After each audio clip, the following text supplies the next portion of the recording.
Hello दोस्तों, स्वागत है आप सभी का आपके यूट्यूब चैनल राहुल ट्यूटोरियल में। दोस्तों, आज इस वीडियो में हम पुनः मैथ पढ़ेंगे और मैथ के पिछले वीडियो में हमने क्या शेषफल प्रमेय को ख़त्म किया था। शेषफल प्रमेय से जितने भी प्रश्न आपके एग्जाम में आएंगे, आशा करता हूं कि आप उसे अच्छे से करेंगे, यानी गलत कभी भी नहीं करेंगे। देखिए, आज हम कुछ संख्याओं से रिलेटेड प्रश्न पढ़ेंगे जो कि आप सूत्र पर पढ़े होंगे कि लगातार प्राकृतिक संख्याओं का योग ज्ञात करिए, लगातार प्राकृतिक सम संख्याओं का योग ज्ञात करिए या लगातार विषम संख्याओं का योग ज्ञात करिए।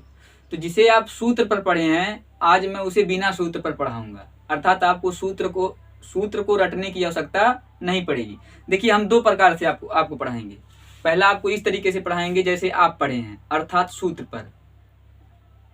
हर कोचिंग में आपसे पहले सूत्र रटवाया जाता है, फिर कौन से प्रश्न में कौन सा सूत्र आप लगाएंगे यह देखते हैं। लेकिन मैं जो आपको बताऊंगा, आपको किसी सूत्र की आवश्यकता नहीं पड़ेगी, अर्थात आप क्वेश्चन देखेंगे, तुरंत ही उस क्वेश्चन का आंसर आपके माइंड में अपने आप आ जाएगा। तो पहले मैं आपको सूत्र वाला कॉन्सेप्ट बताऊंगा, अर्थात आपको सूत्र से कैसे बताया गया है। फिर उसी सवाल को मैं अपने तरीके से बताऊंगा, अर्थात बिना सूत्र के बताऊंगा। तो चलिए हम पढ़ते हैं। देखिए, डायरेक्ट हम क्वेश्चन से प्रारंभ करते हैं, क्योंकि आज कोई थ्योरी नहीं है।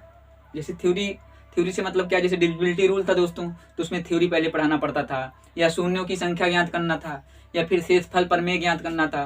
तो वहाँ से थ्योरी सेक्शन जो होते थे वहाँ पढ़ाना पड़ता था। क्योंकि जो हम क्वेश्चन करने जा रहे हैं, जब तक आप क्वेश्चन की प्रकृति नहीं देखेंगे तब तक आप अनुमान ही नहीं लगा सकते कि किस प्रकार के क्वेश्चन पूछे जाएंगे।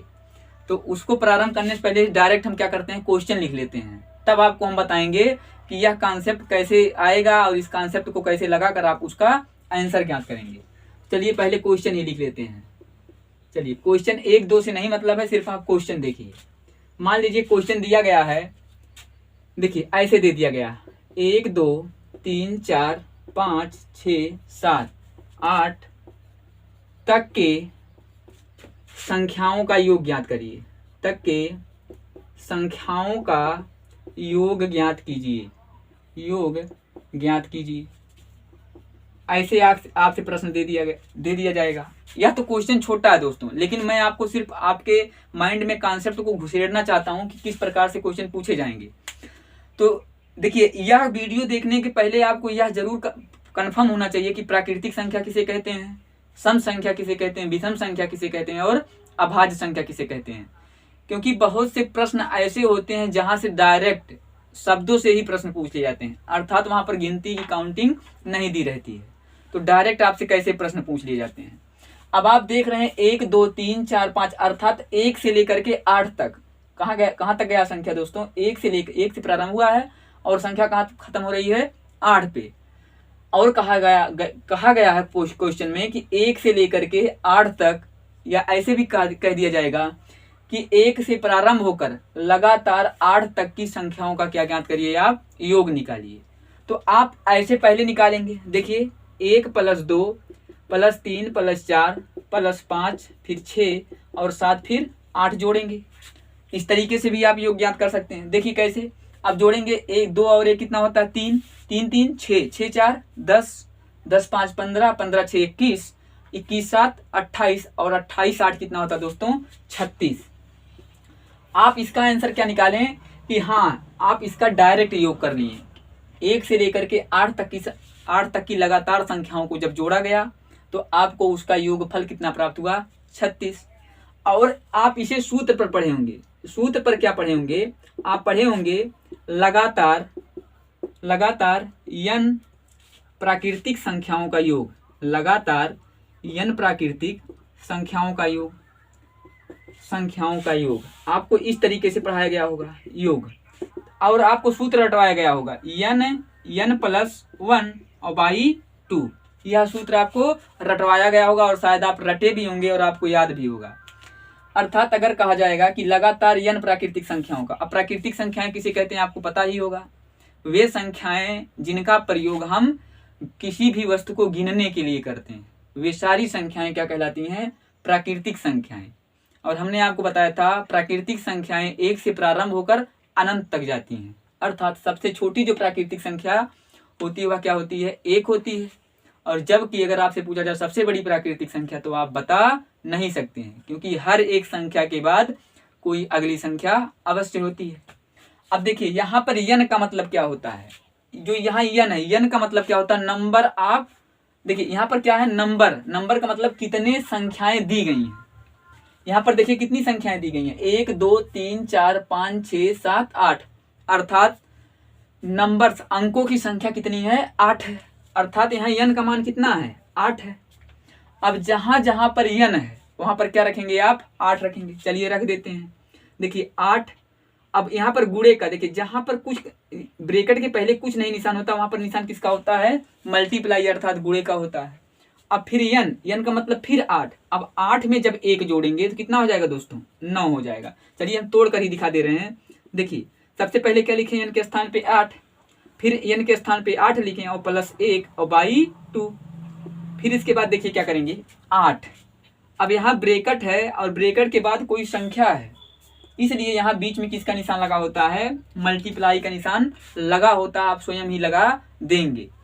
अब 8 एक कितना होगा, 9 और बटे 2।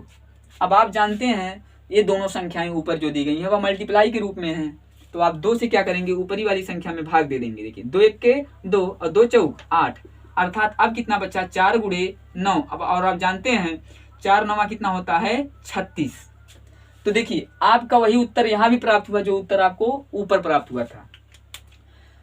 1 से लेकर के 8 तक संख्याओं को जब आप अपने माइंड में जोड़ें तब भी 36 आया, इसको सूत्र से लगाएं तब भी कितना आया, 36 आया। ठीक है। लेकिन दोस्तों देखिए अभी तक तो प्राकृतिक संख्याओं की बात थी। जब आप सम संख्याओं को पढ़ेंगे, फिर विषम संख्याओं को पढ़ेंगे, तो आप आगे चल करके कंफ्यूज हो जाएंगे कि सम संख्याओं में सूत्र कौन सा लगेगा, कौन सा सूत्र विषम संख्याओं में लगेगा, या कौन सा सूत्र प्राकृतिक संख्याओं में लगेगा। अब देखिए यह दोनों कॉन्सेप्ट आप रख लिए।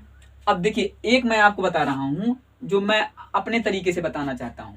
आप लिखेंगे अगर लगातार, देखिए पहले सुनिए, अगर लगातार कोई भी संख्या दी गई हो जिनके बीच का अंतर कितना हो, समान हो। फिर से देखिए, अगर संख्याएं लगातार दे दी गई हो और उन संख्याओं के बीच का अंतर क्या हो, समान हो। जैसे देखिए 1 और 2 के बीच कितना का अंतर है, 1 का। 1 में जब 1 जोड़ेंगे तो कितना होगा, 2। फिर 2 और 3 के बीच में कितने का अंतर है, 1 का। 2 और 1 3 होगा। फिर 3 और 4 के बीच कितने का अंतर, 1 का। अर्थात जब अंतर क्या हो, समान हो। लिखेंगे जब अंतर समान हो, जब अंतर समान हो तब आप यह कहेंगे। देखिए क्या लिखेंगे, प्रथम पद। क्या लिखेंगे, प्रथम पद प्लस अंतिम पद, अंतिम पद। और दोस्तों फिर लगा देंगे बटे 2, बटे क्या लगाएंगे, 2 गुणे संख्या, गुणे क्या लगाएंगे, संख्या। यह अगर आप इतना याद कर लेते हैं कि अगर संख्याओं के बीच अंतर समान हो तो पहला पद और अंतिम पद को जोड़ के 2 से क्या करेंगे, भाग दे देंगे, और जितनी संख्याएं होंगी उन संख्याओं से क्या करेंगे, गुणा कर देंगे, तो आपका उत्तर आसानी से प्राप्त हो जाएगा। चलिए देखते हैं कैसे। देखिए इसको इरेज कर रहा हूं। अब देखिए यही मैं लिखा हूं। अब आप बताइए इसमें प्रथम पद क्या है, 1 है। इसमें प्रथम पद क्या है, 1 है। अंतिम पद क्या है, 8 है। अब देखिए प्रथम पद और अंतिम पद को क्या किए, हम जोड़ दिए। 1 और 8 को जोड़ दिए, कितना हो गया, 9। इसको क्या करते हैं, बटे 2। देखिए वही लिखा हूं, प्रथम पद प्लस अंतिम पद को जोड़ के 2 से क्या कर रहे हैं, हम भाग दे रहे हैं। गुणे दोस्तों क्या, संख्या।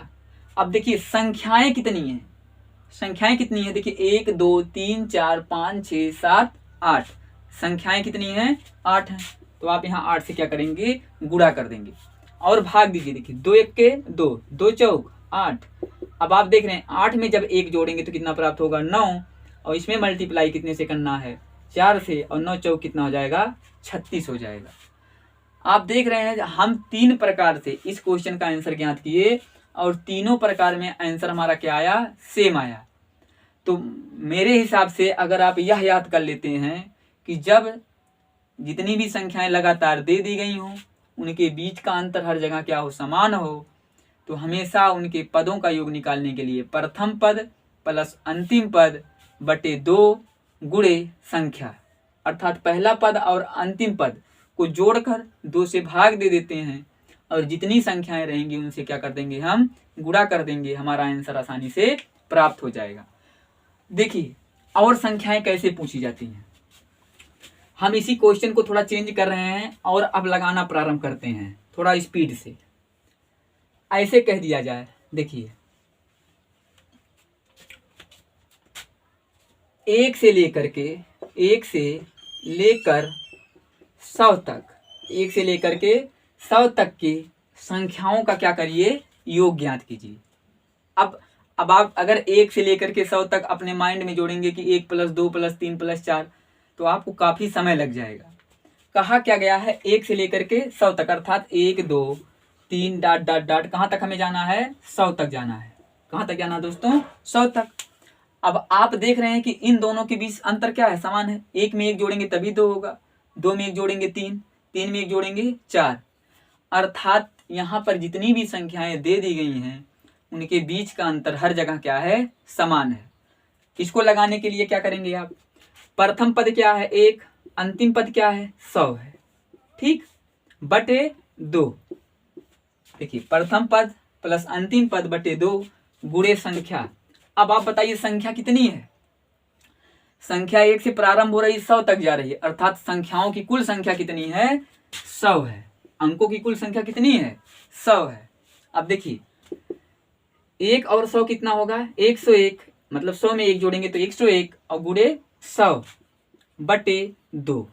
अब देखिए 2 1 के 2 और 2 25 संख्या में कितना होता है, 100, अर्थात 2 का पहाड़ा जब हम 50 बार पढ़ते हैं तो 100 प्राप्त होता है। अब आप जान रहे हैं 101 में जब हमें गुणा किससे करना है, 50 से, ठीक। तो आप कर लीजिए, पहले देखिए संख्याओं का संख्याओं से गुणा करिए, 5 1 के 5, 5 0 0 और 5 1 के फिर 5 और 1 0 बचा था, अर्थात दोस्तों हमारा आंसर आया 50-50, अर्थात 5050। तो यह आपको बहुत ही आसान लगा होगा। सिर्फ आप इतना याद रखिए, जब संख्याओं के बीच का अंतर क्या हो, समान हो, या जितनी भी संख्याएं दी गई हों उनके बीच अगर हर जगह अंतर समान हो तो हमेशा पहला पद अंतिम पद को जोड़ के 2 से भाग देते हैं और जितने अंक रहते हैं उन अंकों की संख्या से क्या करते हैं, गुणा कर देते हैं, तो हमारा उत्तर आसानी से प्राप्त हो जाता है, ठीक है। और देखिए क्वेश्चन कैसे पूछे जाते हैं आपके एग्जाम में। देखिए इसी क्वेश्चन को कैसे पूछ लिया जाएगा, 21 22 23 24 25 ... 98 तक की संख्याओं का योग ज्ञात कीजिए, तक की संख्याओं का योग ज्ञात कीजिए, ज्ञात कीजिए।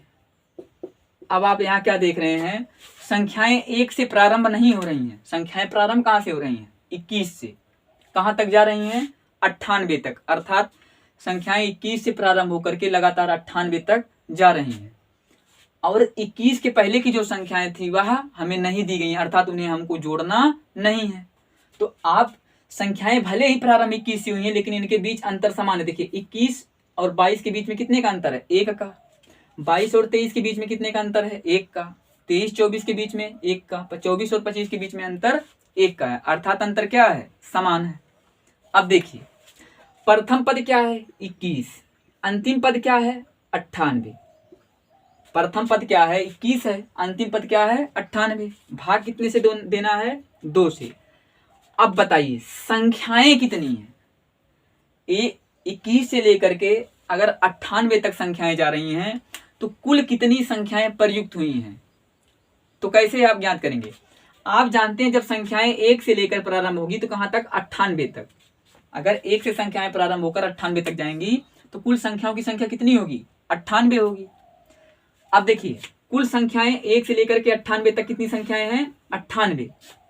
1 से लेकर 98 तक कुल कितनी संख्याएं हैं, 98। लेकिन आप देख रहे हैं 21 के पहले अर्थात 20 संख्याएं, 1 से 21 तक कुल कितनी संख्याएं, 21 से संख्या 98 में काउंट होगी।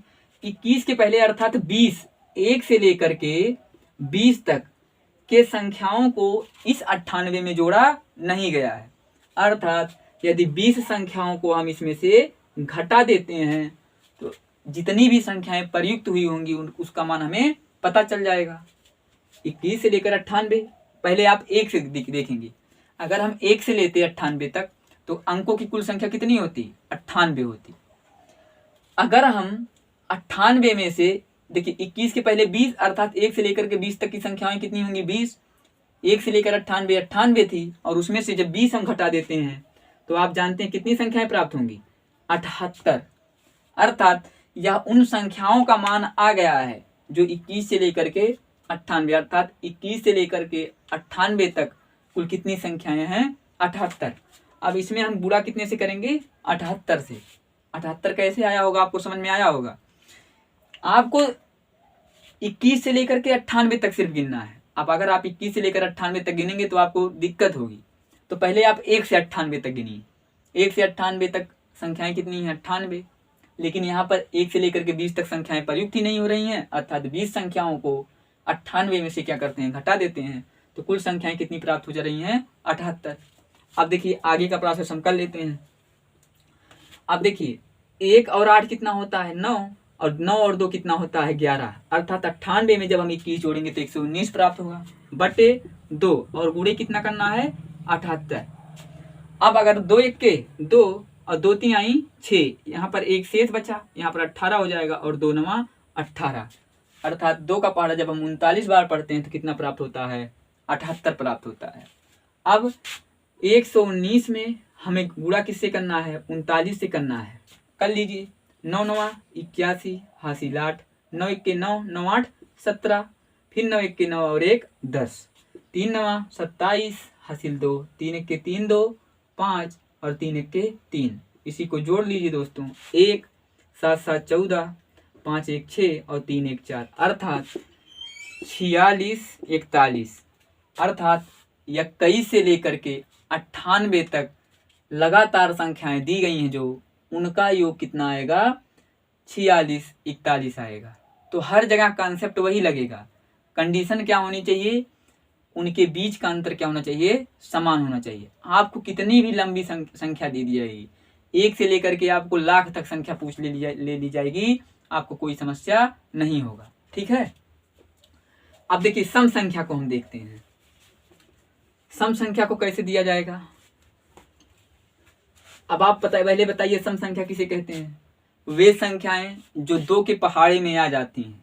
वे संख्याएं जो 2 के पहाड़े में आ जाती हैं, अर्थात 2 से भाग देने पर पूर्ण रूप से विभाजित हो जाती हैं, ऐसी सारी संख्याएं क्या कहलाती हैं? सम संख्याएं कहलाती हैं। जैसे क्वेश्चन देखिए, दे दिया जाए आपको 2 4 6 8 10 12 तक के संख्याओं का योग बताइए। संख्याओं का योग बताइए। अब देखिए योग बताइए, यही दे दिया जाए क्वेश्चन आपसे। तो आप इसे देखिए, जब छोटे पद रहेंगे अर्थात अब इसे आप जोड़ ही सकते हैं। देखिए 2 4 और 2 6 होता है, 6 6 12, 12 8 20, 20 10 30 और 30 12 42। अर्थात इसे आप अपने मन में ही काउंट कर सकते हैं। तो आपको आंसर कितना मिल रहा है? 42। लेकिन दोस्तों अब इसका प्रयोग करके निकालिए। यहाँ पर पद छोटे थे, इसलिए आप इस सवाल का आंसर अपने दिमाग में आसानी से प्राप्त कर लिए। लेकिन अगर ऐसे कह दिया जाए कि लगातार 200 सम संख्याओं तक के संख्याओं का क्या करिए? योग ज्ञात करिए, तब आप अपने दिमाग में कर नहीं पाएंगे। तो यही संख्या आपको, यही सूत्र या यही कॉन्सेप्ट आपको अपने दिमाग में लाना होगा। तो आप देख रहे हैं 2 और 4 के बीच में कितने का अंतर है? 2 में जब 2 जोड़ते हैं 4 अर्थात 2 का अंतर, 4 और 6 में भी 2 का अंतर, 6 और 8 में भी 2 का अंतर, और 8 और 10 में भी कितने का अंतर है? 2 ही का अंतर है। तो जब अंतर समान हो तो क्या करते हैं हम? प्रथम पद क्या है? 2। अंतिम पद क्या है? 12 बटे 2 गुणे। दोस्तों अब आप देखिए संख्याएं कितनी आ रही हैं, कितने संख्या प्रयोग हो रहे हैं। 2 से प्रारंभ हुआ है 12 तक, तो आप कहेंगे 12 संख्याएं आ रही हैं। नहीं, देखिए अगर सम संख्या की बात की जाएगी और विषम संख्या की, अगर देखिए अगर कह दिया जाए कि अगर कुल संख्याएं 100 हैं, कुल संख्याएं 100 हैं, तो पूछ लिया जाए कि अगर 100 संख्याएं हैं तो उसमें विषम संख्या कितनी होगी और सम संख्या कितनी होगी। तो आप जानते हैं सम और विषम संख्याएं हमेशा बराबर होती हैं। अगर 100 संख्या दे दी गई है तो इसमें से 50 सम होगी और 50 ही संख्या क्या होगी, विषम होगी। ठीक है, अगर 16 दिया गया, मान लीजिए 16 संख्या है और तो पूछ लिया जाए इसमें सम संख्या कितनी होंगी, तो 8 होंगी, और इसमें विषम संख्या कितनी होंगी, 8 होंगी। क्योंकि आप जानते हैं, देखिए प्रत्येक सम के बाद एक विषम संख्या आती है, 1 के बाद 2, देखिए 2 के बाद 3, 3 के बाद 4, फिर 5, 6, 7 और 8 ये दिया गया है। तो एक एक विषम संख्या है, 1 के बाद फिर अगली विषम संख्या क्या प्राप्त होगी, 3, 3 के बाद फिर 5 और 5 के बाद फिर 7 प्राप्त होगी। जबकि देखिए 2 एक सम संख्या है, 2 के बाद 4 एक सम संख्या है और 4 के बाद 6 एक सम संख्या है। आप देख रहे हैं एक विषम संख्या के बाद एक सम संख्या, फिर एक विषम संख्या के बाद फिर एक सम संख्या, अर्थात प्रत्येक सम के बाद एक विषम संख्या प्राप्त होती है। इसलिए हमारे पास जितनी भी संख्याएं दी रहेंगी उसमें जितने सम संख्या होगी उतनी ही विषम संख्या होगी। संख्याओं की बात की जा रही है 12 तक, तो 12 तक कितने संख्याएं होंगी, देखिए अगर यही कहा जाए कि 1 से लेकर के 12 तक कितने सम संख्याएं हैं, 9, 10, 11 और 12। आप जानते हैं यह भी क्या है, एक सम संख्या है, यह भी एक सम संख्या और यह भी सम संख्या है। देखिए यह तो सम संख्या है, ये भी सम संख्या, ये भी संख्या। गिन लीजिए कि 1 से लेकर के 12 तक कितनी सम संख्याएं हैं, 1, 2, 3, 4, 5, 6। कितनी सम संख्याएं हैं, 6। विषम संख्या को भी यही गिन लेते हैं, देखिए 1, 2, 3, 4, 5, 6, अर्थात विषम संख्या भी कितनी है, 6। 1 से लेकर के जब हम 12 तक संख्याएं लिखते हैं तो 6 सम संख्या प्राप्त होती है और 6 विषम संख्या प्राप्त होती है। अर्थात आप कहेंगे जितनी संख्याएं दी रहेंगी, कितनी संख्याएं दी गई हैं, 12 संख्याएं दे दी गई हैं, तो 12 का आधा सम होगा और 12 का आधा क्या होगा, विषम होगा। संख्याएं कहाँ तक गई हैं, 12 तक, तो 12 का आधा कितना होगा दोस्तों, 6। अर्थात इसमें कुल कितनी संख्याएं प्रयुक्त हुई हैं, 6। और देखिए 6 ही प्रयुक्त भी हुई हैं, 1, 2, 3, 4, 5, 6। तो कर लेते हैं, देखिए तो देखिए प्रथम पद क्या हुआ, 2, अंतिम पद क्या हुआ, 12, जोड़ के 2 से क्या कर रहे हैं, भाग दे रहे हैं। संख्या कुल कितनी है, 6, भाग दे देते हैं तो 12 और 2 कितना होगा, 14 गुणे 6 बटे 2, 2 1 के 2 और 2 तिहाई 6। ठीक है, अब देखिए 14 बचा है गुणे 3 और 14 तिहाई कितना होता है दोस्तों, 42। और आप जब अपने मन में इसको काउंट किए थे तब भी इसका योग कितना आया था, 42 ही आया था। तो हमारा कॉन्सेप्ट सिर्फ एक होगा, क्वेश्चन चाहे जितने हों, कॉन्सेप्ट आपको एक ही प्रयोग करना है। वह कॉन्सेप्ट क्या है, प्रथम पद अंतिम पद में 2 से भाग दे करके कुल संख्याओं से क्या करेंगे, गुणा कर लेंगे। जो आंसर आएगा वही क्या होगा, हमारा उत्तर होगा। ठीक है, और देख लेते हैं इस क्वेश्चन को और कैसे पूछा जा सकता है। देखिए लगातार ऐसे पूछ लिया जाएगा, लगातार 100 तक की सम संख्याओं का योग बताइए, संख्याओं का योग बताइए। आप देखिए आपसे सिर्फ क्या पूछ लिया गया, शब्दों में प्रश्न पूछा है, यहाँ पर डिजिट की बात ही नहीं किया गया। कह दिया गया है लगातार 100 तक। अब लगातार लिखेंगे जब 1 से लेकर 2, 3, 4, 5 डॉट डॉट डॉट कहाँ तक जाएंगे आप, 100 तक।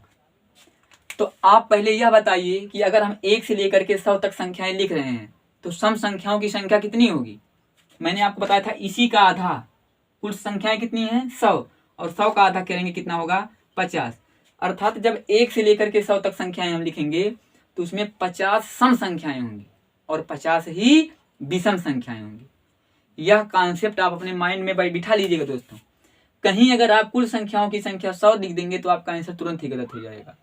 जितनी संख्याएं आपको दी रहेंगी उसका आधा सम होगा और उसका आधा विषम होगा। तो लगातार कहा है, लगातार मतलब 1 से प्रारंभ करके कहाँ तक जाना है, 100 तक। लेकिन हमें 100 तक जाना भले है, लेकिन सिर्फ बात किसकी कर रहा है, सम की। अर्थात इसमें सम संख्याओं की संख्या कितनी होगी, 50 होगी। क्यों होगी, देखिए 1 के अंतराल पे 2 के बाद 4, 4 के बाद यहाँ 6 आएगा, 1 के बाद 1 आ रहा है, 50 सम पर 50 विषम। और अंतर भी आप देख रहे हैं समान है, 2 और 1 के बीच में 1 का अंतर, 2 और 3 के बीच में 1 का अंतर, 3 और 4 के बीच में भी कितने का अंतर, 1 का अंतर। तो जब अंतर समान हो, प्रथम पद 1 है, प्रथम पद एक है। ध्यान दीजिए, प्रथम पद एक है। क्या एक सम संख्या है? क्या एक सम संख्या है? नहीं। लेकिन क्वेश्चन हमारे किसकी बात कर रहा है? सम की। संख्याएं एक से प्रारंभ करनी भले हमें है, लेकिन हमने जब आपको पढ़ाया था तो आपको बताया था सबसे पहली सम संख्या क्या होती है? 2 होती है। तो पहला पद हमारा क्या होगा? 2 होगा। अर्थात यहाँ जो वर्ड हमारा कह रहा है, शब्द कह रहा है, उस पर हम नहीं जाएंगे। संख्याएं हमें प्रारंभ कहाँ से करनी है? 2 से। 2 के बाद 4, 4 के बाद 6, 6 के बाद 8, 8 के बाद 10, 10 के बाद 12। अर्थात पहली संख्या क्या होगी? पहला पद क्या होगा? 2। और अंतिम पद क्या होगा? पहला पद क्या होगा? 2 होगा और अंतिम पद क्या होगा? 100 होगा।